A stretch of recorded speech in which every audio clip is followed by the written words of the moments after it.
ज्या शिक्षिका होत्या आमच्या केळकर मॅडम या ठिकाणी उपस्थित आहेत. म्हणजे आपला विद्यार्थी मी काही या ठिकाणी नमस्कार करतो. म्हणजे आपला विद्यार्थी मराठी भाषेसाठी आपण जी शाळेमध्ये शिकवलं त्याला ते काय नक्की काम करतोय ते आज या ठिकाणी बघण्यासाठी उपस्थित आहे. मला भाग्य माझं की आपले माझं भाग्य आहे की मॅडम या ठिकाणी उपस्थित आहे. त्याचबरोबर आमचे विकास होशिक,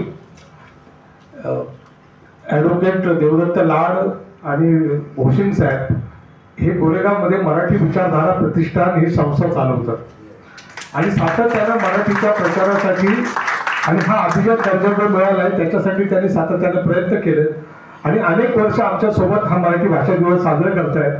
खरं तर त्यांचे आभार मानण्यापेक्षा त्यांचा सत्कार करण्यापेक्षा या ठिकाणी ते येत असतात. त्या निमित्तानं सतत कामाची विचारपूस करत असतात. मी आमच्या प्रमुख कार्यालयाला विनंती करतो की त्यांनी त्यांचं या ठिकाणी पुष्पगुच्छ आणि सन्मानचिन्ह देऊन स्वागत करावं. तर आवड साहेबांना मी विनंती करतो की सर्वांना प्रथमतः मनपूर्वक नमस्कार आणि मराठी भाषा दिनाच्या मनापासून शुभेच्छा. व्यासपीठावरील सर्व मान्यवर, सचिनजी परब सर, आदरणीय गुरुनाथ दळवी सर, मराठी वृत्तपत्र लेखक संघाचे सगळे पदाधिकारी, रवींद्र मालुसरे सर आहेत, आत्माराम गायकवाड सर आहेत, रमेश सांगळे सर आहेत, व्यासपीठावर इतरही मान्यवर आहेत. ही सगळी मान्यवर मंडळी व्यासपीठावर आणि व्यासपीठासमोर सुद्धा कितीतरी मोठी मंडळी आहेत. आमचे मित्र संजय सिंगलवार सर आहेत, अतिशय जिव्हाळ्याने मोडी लिपीचा अंक करणारा विराज चव्हाण आहे, कुणाकुणाच्या आपल्या लोकमान्य सेवा संघाच्या कार्यवाह डॉक्टर रश्मी फडणवीस आहे, आश्लेषा महाजन आहे. ही सगळी जीवाभावाची मंडळी मराठी वृत्तपत्र लेखक संघाने आज एकत्र आणलेली आहे. मला त्या कवी अनिलांच्या कवितेच्या वेळी आठवतात, माझे सखेनी सोबती कोणी येथे कोणी तेथे, अशा अवस्था आहे. आता मित्र हो, मराठी वृत्तपत्र लेखक संघाचं काम अनेक वर्ष आपण वृत्तपत्रातून वाचतो, कधीतरी ह्या कामात सहभागी होतो. हे नुसतं काम करत नाही तर त्या कामामध्ये आपला जीव ओततात, जिव्हाळ्याने करतात, अंतःकरणपूर्वक करतात. आणि किती शोकांतिक आहे की त्यांना अजूनही छप्पर नाही आहे आणि 75 वर्षाची वाटचाल आहे. सर, आम्ही या व्यासपीठावरून सांगतो की आमच्या काही सह्यांची मदत किंवा आमची काही मदत लागली तर जरूर आम्हाला सांगा की आम्हाला ती करायला खूप आनंद होईल. मालुसरे सरांचं तर काम किती वर्ष पाहतोय, आत्माराम गायकवाड सरांचं, रमेश सांगळे सरांचं, की ही भारावलेली माणसं आहेत समाजासाठी काहीतरी चांगलं करायचं. आणि सगळ्यात महत्त्वाचं की मराठी भाषा दिन आपण साजरा करतो एक सण उत्सव म्हणून, पण ही व्यक्ती, ही मंडळी त्या मराठी भाषा दिनाला उपक्रमाच्या माध्यमातून, कृतिशीलतेच्या माध्यमातून जोड देतात आणि खऱ्या अर्थाने समाजापर्यंत पोहोचतात. ही खूप मोठी गोष्ट आहे. आणि आजचा दिवस इतका महत्त्वाचा की मराठी भाषा दिन आणि सगळ्या संपादकांना जे मनापासून अगदी खिशाला खार लावून अगदी ध्येयाने दरवर्षी मनोभावे अंक प्रसिद्ध करतात, संपादन करतात, अगदी त्याच्यामध्ये आपली कल्पकता, आपले परिश्रम लावून तो अंक संपादित करतात. त्या अंकातून त्यांना उत्पन्न मिळतं असा भाग नाही, पण एक जी आपली मराठी भाषेची दिवाळी अंकाची जी परंपरा सुरू आहे त्याच्यात आपला खारीचा वाटा, त्याच्यात आपलं छोटंसं योगदान ही मंडळी अगदी मनापासून देतात. यावेळी आश्लेषा महाजनांनी पहिल्याच वर्षी दिवाळी अंक काढला आणि तो नृत्यावर विशेष अंक काढला. मी आज इथे खऱ्या अर्थाने उपस्थित, मी आज एका शाळेमध्ये गेलो होतो की मंगळवेढ्याचा एक अंक आहे शब्द शिवार नावाचा, आणि ते दरवर्षी वेगळ्या साहित्य प्रकार त्या दिवाळी अंकातून प्रसिद्ध करत असतात. आणि यावर्षी त्यांनी मला विचारलं की आम्ही बालसाहित्याचा विशेष अंक यावर्षी करतोय, आवड जर तुम्ही त्याचा अतिथी संपादन कराल का? तर मला जिथे जिथे मुलांचं काम सुरू आहे त्या तिथल्या कामाला जोडून गेलं ते मला मनापासून आवडतं. मी त्यांना एका क्षणात होकार दिला आणि त्या अंकाला यावर्षीचा आपल्या मराठी वृत्तपत्र लेखक संघाचा साने गुरुजी उत्कृष्ट दिवाळी अंकाचा पुरस्कार जाहीर होतो. ही माझ्यासाठी खूप आनंदाची गोष्ट आहे. मंडळी, आपण संपादक म्हणून, लेखक म्हणून मराठी भाषेची एक सेवाच करत आहोत. या माध्यमातून मराठी भाषा अधिकाधिक कशी आपल्याला पुढे नेता येईल तो आपला एक खारीचा वाटा आहे, आपला हा प्रयत्न आहे असं मला वाटतं. मला बाबा बोरकरांच्या 2 ओळी आठवत आहेत की देखणे ते हात ज्यांना निर्मितीचे डोहाळे, देखणे ते हात ज्यांना निर्मितीचे डोहाळे, मंगलाने गंधलेले सुंदराचे सोहळे, देखणी ती पाऊले जी ध्यास पंथे चालती, देखणी ती पाऊले जी ध्यास पंथे चालती, वाळा लेखती. असं हे बाबा बोरकरांच्या कवितेतलं देखणे पण आपल्या सर्वांना लाभू दे अशा मी या प्रसंगी शुभेच्छा देतो. आणि जाता जाता एकच प्रसंग सांगतो की चित्रकार होता आणि त्याच्या चित्रांचं प्रदर्शन भरलेलं होतं. आणि हे प्रदर्शन पाहिलं तुम्ही आम्ही सगळेच लेखक संपादक मंडळ गेलेलो होतो. आणि एक लेखक त्यांना विचारतो की तुमची चित्र खूप सुंदर आहे तो, पण त्याहीपेक्षा अधिक सुंदर काय आहे माहिती आहे का, त्या चित्रांमधली रंगसंगती. तुम्ही कोणत्या रंगात असा कोणता रंग मिसळता की एक मनाला आकर्षित करून घेणारा एक वेगळाच रंग तयार होतो. तो चित्रकार त्या माणसाला म्हणतो की मी असं ठरवत नाही हो की अमुक रंगात तमुक रंग मिसळावा, मी कोणत्याही रंगात कोणताही रंग मिसळतो, पण त्या रंगात माझा अंतरंग मिसळतो. कारण कोणतंही चित्र हे बाह्य रंगामुळे कधीच सुंदर होत नाही. मंडळी, तुम्ही आम्ही सगळेच आपला अंतरंग मिसळतो आपल्या कामामध्ये आणि त्या काम अधिकाधिक इंद्रधनुष्यासारखं फुलून येतं. तुम्ही हाती घेतलेल्या कामाला तुम्हाला यश लाभावं, तुमचं काम इंद्रधनुष्यासारखं फुलून यावं असं या मराठी भाषा दिनाच्या निमित्ताने मी तुम्हाला सगळ्यांना शुभेच्छा देतो आणि थांबतो. धन्यवाद. ठिकाणी आलेले असतील तर त्यांनी दिवाळी अंकांच्या वतीनं या ठिकाणी आपलं मनोगत व्यक्त करावं.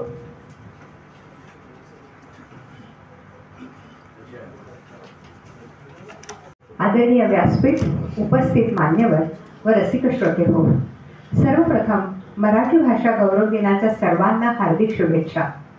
खरं तर आपण सर्वजण आता या सगळ्यांच्या भाषणाने भारावून गेलेलो आहोत, पण तरी मला इथे 2 शब्द बोलण्याची संधी मिळते, त्यामुळे मी माझे मनोगत व्यक्त करते आणि आमच्या थोडंसं अंकाबद्दलही सांगू इच्छिते. आमच्या चांगुलपणाच्या चळवळीच्या दिवाळी अंकाबद्दल मला 2 शब्द सांगायचे आहेत.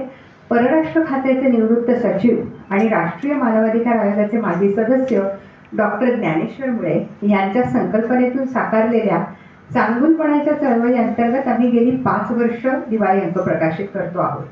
सकारात्मकता, सर्जनशीलता आणि सर्वसमावेशकता या 3 तत्वांवर आधारित असलेली चांगुलपणाची चळवळ साहित्यातून देखील उत्तम सकारात्मक विचार सर्वत्र पोहोचवण्याचा प्रयत्न करत आहे. समानता, माणुसकी, आपुलकी, जिव्हाळा, प्रत्येकाबद्दल सद्भावना अशा विविध गुणांची झालर असलेला असा हा आमचा दिवाळी अंक. अभिमानाची गोष्ट म्हणजे आम्हाला अनेक पुरस्कारांनी सन्मानित केल्या गेलेल्या आहेत आणि हे आम्ही एक आमच्यासाठी प्रोत्साहन म्हणून मानतो. आणि आज मराठी वृत्तपत्र लेखक संघ मुंबई यांच्या वतीने आम्हाला सन्मानित केलं जातं, हे आमच्यासाठी अतिशय आनंदाची अभिमानाची गोष्ट आहे. चांगुलपणाच्या चळवळीच्या पहिल्याच म्हणजे 2020च्या दिवाळी अंकाचा उदंड प्रतिसाद मिळाला आणि 2021चा दिवाळी अंक तृतीय पंथीयांना समर्पित असा होता. 2022 साली आम्ही कारागृह आणि कैद्यांचं जीवन असा अंक केला. त्यानंतर भटक्या आणि विमुक्त जाती जमाती, आव्हाने आणि वाटचाल. आणि यंदाच्या वर्षी 2024 साली सांस्कृतिक क्षेत्राचं समाजातील महत्त्व याचं भान ठेवून आम्ही संगीत हा विषय निवडला. यामध्ये गायन आणि वादन असे 2 घटक घेतले होते. संगीताचा उद्गम आणि विकास, संगीताचा इतिहास, भारतीय संगीत परंपरेचे स्वरूप व वैशिष्ट्य, महाराष्ट्राचे संगीतातील योगदान, लोकसंगीत, शास्त्रीय संगीत, सुगम संगीत, संगीतकार, संगीत नाटक, वाद्यांचं विश्व असा संगीत या विषयाचा चौफेर वेध घेणारे लेख आम्ही या अंकामध्ये समाविष्ट केले. आमचा कायम मुळे सरांच्या मार्गदर्शनातून असा उद्देश असतो की जे वंचित घटक आहेत, जे दुर्लक्षित घटक आहेत, त्यांच्याकरता आपण काही ना काहीतरी कार्य करावं आणि या दृष्टिकोनातून आम्ही काम करतोय. पुढच्या वर्षीचा आमचा विषय हा आम्ही रक्तदान, अवयवदान आणि देहदान असा घेतलेला आहे.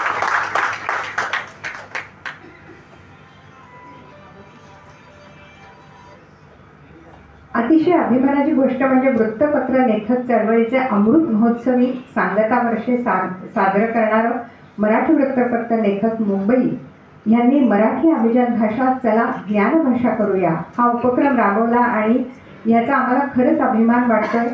आणि ह्या दृष्टिकोनातून आज मुळेसर इथे उपस्थित नाही आहे, परंतु त्यांचा निरोप आहे की ह्या संदर्भात जे आपल्याला सरकारकडे काय ज्या सूचना करायच्या त्यात ते संपूर्णपणे आपल्याबरोबर आहेत आणि आमची चांगुलपणाची चळवळ देखील आपल्या सगळ्यांच्या बरोबर आहे. चला तर मग मराठी अभिजात भाषेचा दर्जा टिकवण्यासाठी एकजुटीने आपण प्रयत्न करूया.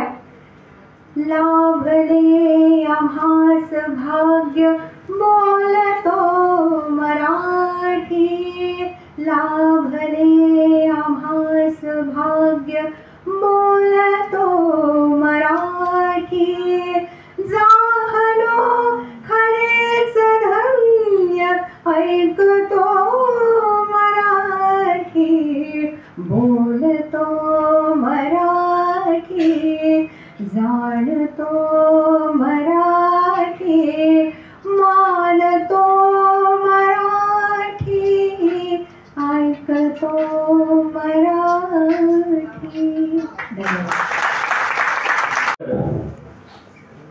ज्यांचे खऱ्या अर्थाने मराठी भाषा याच्यावरती अनेक व्याख्यानं देखील झालेली आहेत, ते आजचे आपले प्रमुख पाहुणे ज्येष्ठ पत्रकार सचिन परब साहेब यांना मी विनंती करतो की आपण या ठिकाणी आपलं मनोगत व्यक्त करावं. मी काय तिकडे बसणारा माणूस आहे, म्हणजे पुरस्कार घेणारा माणूस आहे. सरांच्या परंपरेप्रमाणे एखादा घेणारा माणूस येतोय आवाज, एखादा घेणारा माणूस इथे देणारा म्हणून वर्षानुवर्ष मी बघत आलेलो आहे. तुमचा प्रतिनिधी म्हणून मी इथे बसलेलो आहे. आणि ही अशी संस्था आहे ज्यांनी माझ्यासारखे अनेक पत्रकार घडवलेले आहेत.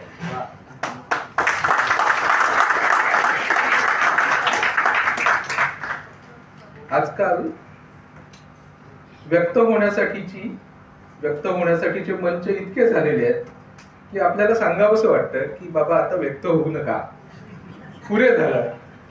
तुम्ही इतके व्यक्त होत आहे की ते ऐकूनच आम्हाला खूप कंटाळा यायला लागलेला आहे. आणि ते सगळं वाचून कोणीतरी आम्हाला नीट समजून सांगावं की खरोखर लोकांचं मत काय आहे. इतक्या वेगवेगळ्या पद्धतीने लोक व्यक्त होत आहेत. आणि त्याच्यातलं सत्य शोधण्यासाठी आपल्याला उद्या AI ची मदत घ्यावी लागणार आहे. इतक्या पद्धतीने ही माणसं व्यक्त होत आहेत. पण ज्या काळात अशी व्यक्त होण्यासाठीचे मंचच उपलब्ध नव्हते, त्या काळात सर्वसामान्य घरांमधली माणसं ही धडपडत होती की आम्हाला कुठेतरी व्यक्त व्हायचंय. त्यांना वर्तमानपत्राच्या ऑफिसेसमध्ये स्थानच नव्हतं, त्यांना कोणी उभंच करत नव्हतं. त्यांना कुठले तरी कोर्स लागत होते, कुठली तरी आडनावं लागत होती, आतमध्ये जाण्यासाठीचा मार्गच नव्हता. अशा वेळेस कामगार वस्तींमधली, चाळींमधली, बैठ्या चाळींमधली, ज्याला लोक झोपडपट्ट्या म्हणतात, अशी माणसं ताकदीने लिहित राहिली. आणि ती माणसं एकत्र आली. त्याला यावर्षी 75 वर्ष पूर्ण. हा सर्वसामान्य माणसाचा आवाज आहे, हा सर्वसामान्य माणसाचा आवाज आहे. आणि तो उभा करण्यासाठी नवशक्ती नावाचं एक वर्तमानपत्र ज्यांनी पुढाकार घेतला आणि ही संस्था उभी राहिली, त्या नवशक्तीत काही महिने मी संपादक म्हणून काम केलंय. त्याच्यासाठी मला फार आनंदाची माझ्यासाठीची गोष्ट आहे. जशी साहित्य संमेलनं होत होती तशी पत्रलेखकांची संमेलनं होत होती. जवळपास 50 पेक्षा जास्त संमेलनं झालेली आहेत. आणि त्याचे अध्यक्ष हे तर्कतीर्थ लक्ष्मण शास्त्री जोशी, गोव्याचे मुख्यमंत्री भाऊसाहेब बांदोडकर, यदी फडके. आणि आपण विचार करू, याच्यात तुम्हाला एक छोटस जे PDF आलं असेल ना, त्याच्यात त्यांची नावही असतील की त्यामध्ये धनंजय कीर होते, त्यामध्ये AR अंतुले होते, त्यात शिवसेना प्रमुख बाळासाहेब ठाकरे होते. ही माणसं त्या संमेलनांची अध्यक्ष राहिलेली आहेत. आणि आधुनिक काळापर्यंत त्याच्यामध्ये नरेंद्र जाधव आहेत, जयंतराव साळगावकर आहेत, अशी मोठमोठी माणसं या संमेलनांच्या अध्यक्षपदी राहिलेली आहेत. इतकी मोठी ही संस्था आहे. ह्या माणसांनी सर्वसामान्य माणसाचा आवाज, जो कोपरा छोटासा, त्या वर्तमानपत्रामध्ये होता, त्याच्याशिवाय सर्वसामान्य माणसासाठी कुठेच स्पेस नव्हती व्यक्त होण्याची. हे आपण समजून घेऊया. आज आपल्याकडे स्पेसच स्पेस आहे, कुठेही आपण व्यक्त होऊ शकतो, पण स्पेसच नव्हती. तीच वर्तमानपत्रातली एवढीशी जागा, त्या जागेचा उपयोग सर्वसामान्य माणसाच्या भल्यासाठी आणि सर्वसामान्य माणसाचा आवाज जगापर्यंत पोहोचवण्यासाठी केला. आणि ती जी माणसं होती, ती नावं जी मी वर्षानुवर्ष वाचत आलो, ती नवाकाळमध्ये होती, ती सकाळमध्ये होती, नवशक्तीत होती, महाराष्ट्र टाइम्स, लोकसत्ता, ती सगळी माणसं या संस्थेशी जोडलेली होती. आणि त्या संस्थेच्या कार्यक्रमात आज प्रमुख पाहुणा म्हणून बोलताना मला अत्यंत आनंद होता. आपण सगळेजण हे दिवाळी अंक वर्षानुवर्ष करत आलेलो आहोत.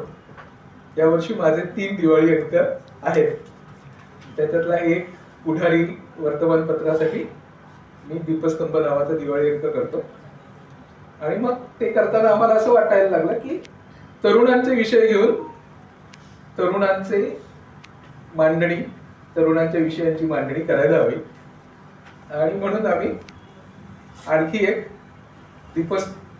एक दिवाळी अंक करायला सुरुवात केली. त्याचा कार्यकारी संपादक प्रतीक कोस्के इथे आलेला आहे. आणि त्याबरोबर मी ज्याचा उल्लेख मगाशी झाला, ते रिंगण नावाचं वार्षिक दरवर्षी करतो. त्याची प्रेरणाच मुळात दिवाळी अंक होती की जर दिवाळीचे अंक असतात तर महाराष्ट्राचा सगळ्यात मोठा सोहळा असलेल्या आषाढीचे अंक का नाहीत, या प्रश्नातून आम्ही काही पत्रकार मित्र एकत्र आलो आणि दरवर्षी वारकरी परंपरेचा मांडणी करणारा एक अंक आम्ही मांडणी करण्याचा प्रयत्न करतो. आमच्या परीने आम्ही प्रयत्न करतो. त्याला महाराष्ट्रभर खूपच प्रतिसाद मिळाला. लोक दरवर्षी आमचा अंक बाजारात येण्याची वाट बघत असतात. सर्वसामान्य वाचकाच्या आर्थिक मदतीतूनच हा अंक उभा राहतो. आणि तो ना नफा ना तोटा तत्वावर आम्ही 12 वर्ष करतो.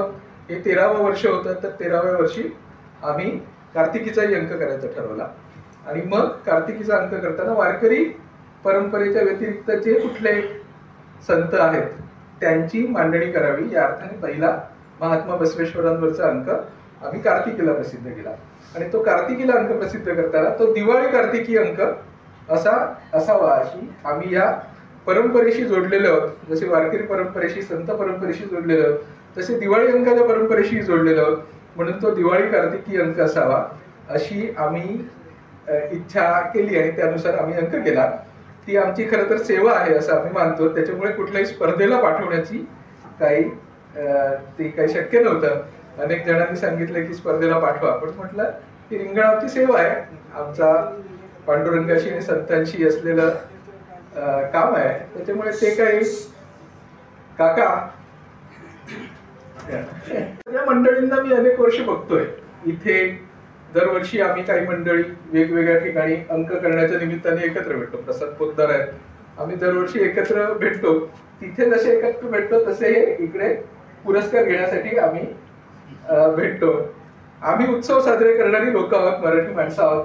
त्याच्या काही चांगली वाईट गोष्टी आहेत, पण त्याच्यातून आम्ही सगळेजण एकत्र भेटतो अशा उत्सवांच्या निमित्ताने. ही एक फार मोठी गोष्ट आहे असं मला वाटतं. अशा पद्धतीचे कार्यक्रम होतच राहायला पाहिजेत. ते नाही झाले तर आम्ही एकमेकांना भेटणार तरी. आज सोशल मीडियातून कितीही झालेलं असलं तरी प्रत्यक्ष भेटणं हे फार महत्वाचं आहे. आणि हा दिवाळी अंकाचा जो कारवा आहे तो आपण पुढे घेऊनच जावं लागेल. जसं पत्रलेखक संघाने आपली अभिजात भाषा ही ज्ञानभाषा करायला पाहिजे असा संकल्प केलेला आहे. ती ज्ञानभाषा कशी होईल, ती व्यवहारातली भाषा कशी होईल, जर त्याच्यामध्ये तशा पद्धतीचा सकस असा मजकूर, आशय किंवा कंटेंट जर निर्माण झाला तरच ती ज्ञानभाषा होऊ शकेल. आणि मग त्या पद्धतीचं काम आपण सगळेजण करतो. याच्यात अनेक लेख असे असू शकतील जे AI वर तयार होतील, पण असे अनेक विषय आहेत जे या दिवाळी अंकांमध्ये मांडले गेलेले आहेत की काहीही केलं तरी AI ला ते मांडताच येणार. एखादा माणूस जेव्हा प्रत्यक्ष फील्डवर जाऊन त्या ठिकाणचं रिपोर्टिंग करतो, त्याचा रिपोर्टाज लिहितो, ते काही AI करू शकणार नाहीये. एखादा माणूस जसा रिंगणचा कंटेंट निर्माण करतो की जो ऑनलाईन ऑलरेडी असण्याची काही शक्यताच नाहीये. म्हणजे आम्ही जर चांगदेवांवर अंक करतोय तर चांगदेवांवरचं 10 वाक्य देखील आम्हाला सापडत नाही. मी महाराष्ट्र टाइम्सच्या वेबसाईटचा संपादक होतो. म्हणजे आज जी वेबसाईट आपल्याला दिसते ती तशा पद्धतीची वेबसाईट सुरू करण्याचं काम मी आणि माझ्या सहकार्यांनी केलंय. तर ते करत असताना बाबूराव बागुल गेले. तर बाबूराव बागुल जेव्हा गेल्याच्या नंतर मी सर्च केलं की बाबा आमचं काय पहिलं काम सर्च करायचं, काहीतरी मजकूर करून त्याची बातमी तयार करायची. सर्च केल्याच्या नंतर तिथे दिसलं की बाबूराव बागुलांविषयी एक ओळ देखील नाही. आणि तो मला बसलेला धक्का होता की बाबा इतका मोठा माणूस, म्हणजे आपण त्याला कमीत कमी म्हणजे ज्ञानपीठ वगैरे तर सोडून द्या, आपण त्याला जागतिक पातळीवरचे सन्मान द्यायला पाहिजे होते असं मला वाटतं. इतका मोठा माणूस पण त्याच्याविषयी एक ओळ देखील नाही. मग आम्ही जाणीवपूर्वक महाराष्ट्र टाइम्सच्या वेबसाईटमधून आणि मी पुढे त्याच्यानंतर खूप वेबसाईट्स मध्ये काम केलं. तिथे ते ऑनलाईन जास्तीत जास्त कंटेंट कशा पद्धतीने आणावा याच्यासाठी आम्ही प्रयत्न करत आलो. तर तो कंटेंट तयार करणं, मजकूर तयार करणं, माहिती नव्या पद्धतीने आपल्या संस्कृतीविषयीची माहिती उपलब्ध करून देणं हेच आता आपल्यासाठीचं महत्वाचं काम असणार आहे पुढच्या काळात, असं एक मला वाटतं. आपली ओळख ही आपल्या मुळांशी जोडलेली आहे. मी दिल्लीत ETV साठी रिपोर्टिंग केलंय. तेव्हा आम्ही सगळे मित्र एकत्र राहायचो महाराष्ट्रभरातल्या वेगवेगळ्या भागातून. आणि मग दिल्लीत कोणी राहायला आलं वेगवेगळे लोक की आमच्या घरी येऊन राहायचे. तर तसे एकदा उचल्याकार लक्ष्मणराव गायकवाड आलेले होते. त्यांनी सांगितलेला एक किस्सा मला फार आठवतो की ते फ्रान्सला गेलेले होते. जेव्हा उचल्या नवीन प्रसिद्ध झालेले होते ते फ्रान्सला गेलेले होते आणि त्यांनी तिथे वेगवेगळ्या जगभरातल्या भाषेतली माणसं आलेली होती. आणि मग त्यांनी तिथे सांगितलं की मी असं महाराष्ट्रातून आलेलो आहे आणि मराठी बोलणारा मराठी भाषेतला लेखक आहे. तर त्या समोरच्या लोकांना कळेच ना की काय कुठल्या भाषेतून. मग त्यांनी स्वाभाविक सांगितलं की मर्ढेकर, कुसुमाग्रज, टिळक, आगरकर असं खूप काय त्यांनी सांगण्याचा प्रयत्न केला. पण त्यांना काही ते कळेना की हे काय कुठल्या भाषेविषयी बोलतायत. मग ते आणखी मागे जाऊ लागले आणि त्यांनी सांगितलं की मी तुकारामाच्या म्हणजे संत तुकाराम ज्या भाषेत लिहिले त्याचा लेखक आहे. तर मग त्या सगळ्यांनी सांगितलं असं सांगायचं ना की तुकारामाच्या भाषेतून लिहिणारा माणूस इकडे आलाय तो. कारण त्याच्यापूर्वी जवळपास 100 वर्ष तुकोबाराय हे फ्रेंचमध्ये ट्रान्सलेट झालेले होते. तुकोबाराय हे जगातल्या सगळ्या भाषांमध्ये ट्रान्सलेट झालेले आहे.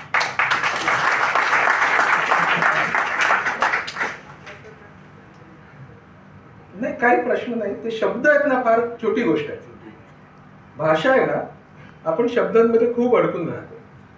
आपल्याला आपल्या पोरांशी बोलता येत नाही कारण आपण आपल्या शब्दांमध्ये अडकून राहतो.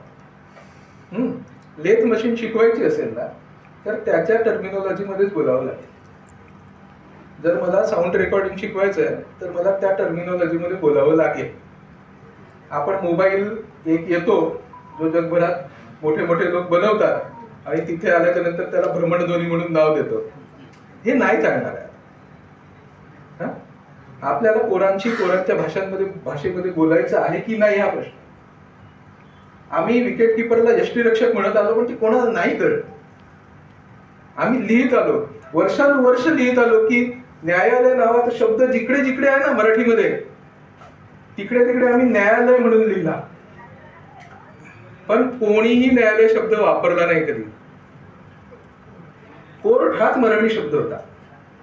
त्याची कोर्टाची पायरी झाली. आमच्या म्हणी आम्ही लिहिल्या, कविता लिहिल्या. त्या कोर्ट हा आमच्या जात्यावरच्या ओव्यांमध्ये आला, कथा कवितांमध्ये आला आणि आम्ही त्याला न्यायालय म्हणत आलो. आमच्या सर्वसामान्य माणसाला कळलंच नाही की न्यायालय नावाची काहीतरी वेगळी गोष्ट असते. याचे सरकारी अधिकाऱ्यांचा मगाशी उल्लेख झाला. त्यांनी स्वतःची भाषा बनवून ठेवलेली आहे की ती भाषा सर्वसामान्य माणसाला कळायलाच नको. आणि ते त्यांची ताकद आहे. भाषेवरची पकड ही संस्कृतीवरची पकड असते. म्हणून संस्कृत भाषा ही देवाने लिहिली आणि ती आम्ही सर्वसामान्य माणसांना शिकवणार नाही असं वर्षानुवर्ष सांगण्यात आले. मग त्याच्यानंतर एकनाथ महाराजांसारखा माणूस आला आणि त्यांनी सांगितलं, जर संस्कृत ही देवे लिहिली आहे तर मराठी काय चोरांनी लिहिली आहे? हे नाथबाबांचं खरोखर लिहिलेलं आहे. मला असं वाटायचं हे कोणीतरी नंतर घुसवलेलं असेल. हा, पण हे मी जेव्हा गाथेमध्ये मला एक खरोखर सापडलं तेव्हा म्हटलं हे आहे. असंच इंग्रजीचं राज्य, असंच फारसीचं राज्य, असंच अरबीचं राज्य, या देशावर त्या ज्यांची सत्ता आहे त्यांनीच आपापलं राज्य चालवलं. आणि अशा वेळेस सर्वसामान्य मराठी माणूस हा त्या टर्मिनॉलॉजी पासून लांबच राहिला. ही टर्मिनॉलॉजी म्हणजे परिभाषा, म्हणजे प्रत्येक गोष्टीची काहीतरी परिभाषा असते. तुम्ही चर्नी रोडच्या याला गेला प्रिंटिंग प्रेसमध्ये, शासकीय मुद्रणालय, हा, तिथे जर तुम्ही गेला तर तिकडे अशा एकेका विषयावरचे एवढे मोठे मोठे खंड मी घरी घेऊन गेलेलो आहे, पण त्याचा काहीही उपयोग नाही. म्हणजे एखादा शब्द हा, म्हणजे ते सगळं जाऊ द्या, म्हणजे आपल्या पतंजलीने असं लिहिलंय, भगवान पतंजली असं लिहितात की शब्द हा म्हणजे कुंभाराकडे ऑर्डर देऊन, म्हणजे मागणी नोंदवून जसं मडकं मिळतं तसे शब्द तयार करता येत नाही. कळतंय? आपल्याला परिभाषेचा, शुद्धीचा, भाषा शुद्धीचा जो काही सोर्स होता त्याच्यामुळे आपलं इतकं वाटोळं झालेलं आहे की आपल्याकडे आपले जे शब्द होते ना खरोखरचे ते पण संपले. हा, म्हणजे लोह म्हणजे लोहारातला लोह आहे आणि भक्ती मार्गातला मार्ग आहे, पण ते जेव्हा लोहमार्ग एकत्र होतो तेव्हा मात्र आम्हाला काही कळत नाही. तरी आम्ही लोहमार्ग, आमच्या रेल्वे पोलिसाला आम्ही लोहमार्ग पोलीसच म्हणणार.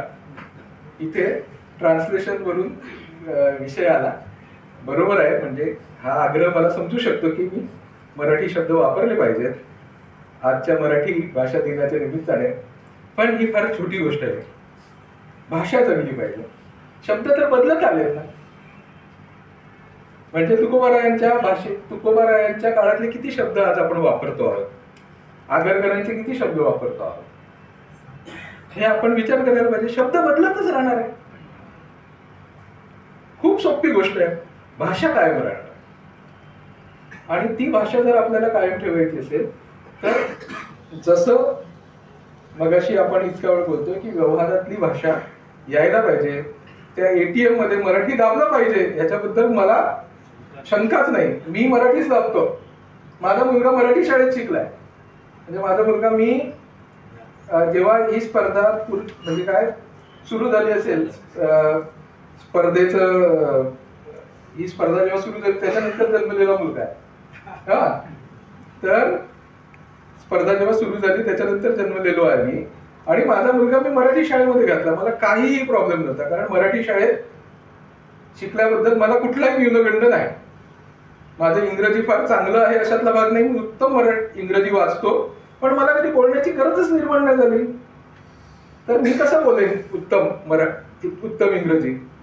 आणि मला काही त्याच्याबद्दल काहीच वाटत नाही.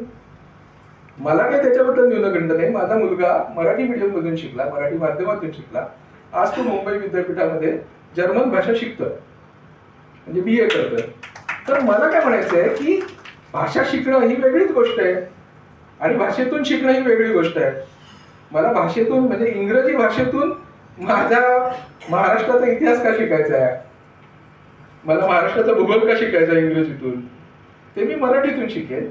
पण मी इंग्रजी शिकेन, मी आणखी 4 भाषा शिकेन, संस्कृत शिकेन. आणि मगाशी जसा उल्लेख झाला तर सर, अभिजात भाषा याचाच अर्थ ती संस्कृत मधून उद्भव झालेली नाही. कारण त्याचा, आपण तो अभिजात भाषेचा आज त्याचा जो रिपोर्ट आहे तो ऑनलाईन उपलब्ध आहे. तो ऑनलाईन उपलब्ध आहे, मराठीतूनही उपलब्ध आहे आणि इंग्रजीतूनही उपलब्ध आहे, मराठी भाषेच्या संदर्भातला. आणि ती इतकी जुनी आहे म्हणून तिला अभिजात भाषा म्हटलेलं आहे. आणि ती इतकी जुनी आहे हे सिद्ध करण्यात याचाच अर्थ असा होतो की ती ज्या भाषेतून संस्कृत निर्माण झाली, जी वेदोत्तर किंवा वैदिक पूर्व भाषा होत्या ज्याच्यातून संस्कृत भाषा निर्माण झाली, त्याच भाषेतून ही देखील भाषा निर्माण झालेली आहे. आणि त्याचा इतिहास कसा जुना आहे हे त्या रिपोर्टमध्ये म्हटलं. म्हणूनच ती अभिजात भाषा होते, कारण ती इतकी जुनी भाषा होती. पण जितकी मराठी मला प्रिय आहे तितकीच संस्कृत देखील प्रिय असायलाच पाहिजे. त्याच्यात माझ्या बापजात्यांचं ज्ञान आहे ना, हे कसं नाकार. त्याच ह्याच्यात मला हिंदी प्रिय असायला पाहिजे. ती काही माझी शत्रूची भाषा असू शकत नाही. इंग्रजी काही माझ्या शत्रूची भाषा असू शकत नाही. जिथे भाषा आणि संवाद आहे तिथे शत्रुत्व असणं शक्यच नाही. संवाद आणि मैत्र या गोष्टीच भाषेच्या आधारावर उभ्या राहू शकतात आणि आपली भाषा देखील त्याच्यामुळेच श्रेष्ठ बनू शकते. आपण सगळेजण कंटेंट तयार करणारी माणसं आहोत. आपल्याच हातामध्ये आपल्या भाषेचं भवितव्य असणार आहे.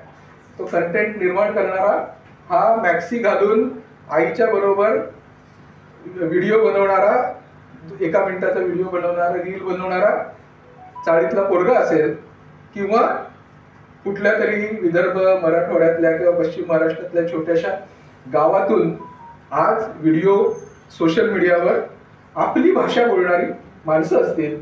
लिहिण्यासाठी काहीतरी एक वेगळी भाषा निर्माण करावी लागते अशी आपल्या डोक्यात आपल्याला उगाच घालून ठेवलेलं आहे की आपण जी बोलतो ना रोज, ती भाषा काही लिहायची बोलायची भाषा नाही. म्हणजे इथे स्टेजवर यायचं तर वेगळ्या भाषेत बोलायला लागेल. मग ती भाषा आपल्याला शिकावी लागते की इथे यायचं तर असं बोलायला पाहिजे. पण या सगळ्या पोरांनी हे सगळं धुडकावून लावलेलं आहे की आपल्या भाषेमध्ये हुंदडत असतात सोशल मीडियावर. त्यांना काहीही फरक पडत नाही. त्यांना या प्रमाण भाषेशी काहीही घेणं देणं नाही. आज मराठीची 1100 पुस्तकांची आवृत्ती काढणं आणि ती खपवणं किंवा 1000 कॉपी काढून दिवाळी अंक विकणं हे किती मुश्किल झालेलं हे आपल्याला सांगायला नको.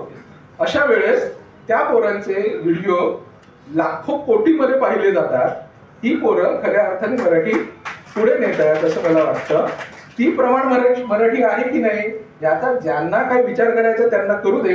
त्या पोरांना त्याच्याशी काही पडलेलं नाही. खऱ्या अर्थाने मराठीला अभिजात करण्याचं काम ही असंस्कृत मानली गेलेली सर्वसामान्य घरांमधली छोट्या छोट्या गावांमधली पोरं करत आहेत. आणि त्यांच्या पाठीशी आपण सगळ्यांनी उभं राहायला पाहिजे. आपण त्यांचे रील बघतोच. इथे बसलेली सगळी माणसं, म्हणजे त्याच्यातले 2-4 अपवाद आपण सोडून देऊ, पण सगळी माणसं ही मराठी रील बघतात. आणि ती पोरं कोण आहेत? ती पोरं ना जर्नलिझम शिकली आहेत माझ्यासाठी, म्हणजे मी पण नाही शिकलो, पण जर्नलिझम शिकलेली नाहीत की मराठीमध्ये MA झालेली नाहीत, पण ती मराठीत उत्तम कंटेंट निर्माण करतायत जी लाखो लोक बघतायत. ही पोरं फार महत्वाची आहेत. आपल्याला त्यांच्यासोबत उभं राहावं लागेल. ती शोधावी लागतील. काय करतायत ही पोरं? अशीच दिवाळी अंक करणारी ही माणसं कोण आहेत हे देखील आपल्याला शोधावं लागेल. त्याच्यासाठी जो तुम्ही उपक्रम केलेला आहे, छोट्याशा गावातून आमच्या इंद्रजितचा उल्लेख झाला, इंद्रजित गुलेचा, फार आनंद वाटला शब्दशिवाचा. त्या मंगळवेढ्यातल्या छोट्याशा गावातून इंद्रजित अंक करतो. ते अंबोरे सर, श्रीधर अंबोरे सर अहमदनगर मधून 1 महिना त्याच्याकडे जाऊन थांबतात आणि अप्रतिम चित्र काढतात. आज मराठीतला सर्वात सुंदर अंकांपैकी तो एक अंक आहे शब्दशिवाचा. इंद्रजित आहे आमचा. मोतीराम दरवर्षी पुरस्कार असतो त्याच्या अक्षरदानला. त्याचा अक्षरदानला दरवर्षी पुरस्कार असतो. मोतीराम परभणी जवळच्या गंगाखेड जवळच्या एका छोट्याशा गावातून आलेला मुलगा आज पुण्यामध्ये स्ट्रगल करत अंक काढतो. आज 12वं वर्ष. दरवर्षी एका विषयावर अंक करतो. कशा पद्धतीने अंक करतो? अक्षरलिपीचा यावर्षी अंक आला नाही तर मला वाटलं की दिवाळी साजरी झाली नाही. एवढा भारी अंक अक्षरलिपीवाले दरवर्षी काढतात. कोण आहेत ती माणसं? पण AI वर आधारित AI ने काढलेला एक दिवाळी अंक प्रसिद्ध झालेला आहे. अरे AI वर आधारित एक दिवाळी अंक आमच्या द इनसाइट नावाचा आमचा जो दिवाळी अंक आहे, आम्ही जो तरुणांचे विषय घेऊन काढतो, त्याच्यावर आम्ही 1 वर्षापूर्वी आम्ही AIचं कव्हर केलं आणि त्याच्यातली सगळी चित्र ही AI वर आधारित आहेत. सगळीच्या सगळी चित्र. आणि ती इतकी अप्रतिम आहेत की थोड्या दिवसांनी कुठल्या चित्रकाराची गरजही उरणार नाही कव्हर करण्यासाठी. तसंच AI वर आधारित जर अंक असू शकतो पूर्णच्या पूर्ण, तर त्याच्या पलीकडे जावं लागेल. म्हणजे आम्ही जे सर्वसामान्यपणे इकडून तिकडून माहिती गोळा करून जे लेख लिहितोय त्याच्या पलीकडे आपल्या अस्सल अनुभवाच्या आधारे आपल्याला जर मजकूर निर्माण करू शकलो तरच या AIचं जे काही आव्हान आपल्या समोर आहे ते आपण करू शकू, म्हणजे त्याला तोंड देऊ शकू. आणि आपण सगळेजण हे सगळं भारीच करतो आहोत. त्याच्यामुळे खरं तर आपल्यालाच हे कोण राजकीय पुढारी, हे कोण प्रशासक, ह्या माणसाने कधीच कुठली भाषा पुढे नेलेलीच नाहीये. त्यांचा भाषेशी काय संबंध आहे? भाषा आपली आहे, आपण सर्वसामान्य माणसं आहोत आणि आपणच ही भाषा पुढे नेणार आहोत, आपल्या मुलांपर्यंत पुढे घेऊन जाणार आहोत. आम्ही ATM वर मराठीच दाबणार आहोत, आम्हाला येणाऱ्या कॉल सेंटरवरच्या माणसांशी आम्ही मराठीतूनच बोलणार आहोत, तर तिकडे कॉल सेंटरवर आपली मराठी पुरं लागणार आहे. पण ते ATMच शब्द वापरावं लागणार आहे आपल्याला, हे पण आपण लक्षात ठेवायला पाहिजे. थांबतो काका.